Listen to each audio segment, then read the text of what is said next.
October 10ஆம் தேதி சுக்கிர கிருத்திகை வருகிறது. அந்த நாளில் முருகனை மனமார வழிபட்டால் மிகுந்த பலன் கிடைக்கும். மேலும் அந்த நாளில் இந்த 3 விஷயங்களை மட்டும் செய்யக்கூடாது. நீங்கள் முருக பக்தர் என்றால் ஓம் சரவணபவா என்று கமெண்ட் செய்துவிட்டு நமது ஆறுபடைவேலன் சேனலை சப்ஸ்கிரைப் செய்து கொள்ளுங்கள். ஒவ்வொரு மாதத்திலும் கிருத்திகை திதி வரும். ஆனால் இந்த புரட்டாசி மாத கிருத்திகை மிக முக்கியமானது. அந்த நாளில் முருகப்பெருமானை வழிபட்டால் குழந்தை பாக்கியம் கிடைக்கும், செல்வ வளம் பெருகும், லட்சுமி கடாட்சம் கிடைக்கும். அந்த நாளில் முருகன் கோவிலுக்கு சென்று மலையேறி தரிசனம் செய்தால் இன்னும் அதிக நன்மை கிடைக்கும்.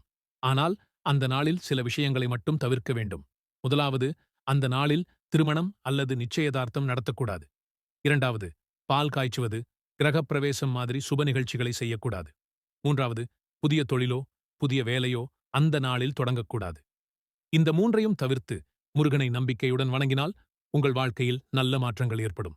இதுபோன்ற மேலும் பல ஆன்மீக தகவல்களை தெரிந்து கொள்ள நமது ஆறுபடை வேலன் சேனலை சப்ஸ்கிரைப் செய்து கொள்ளவும்.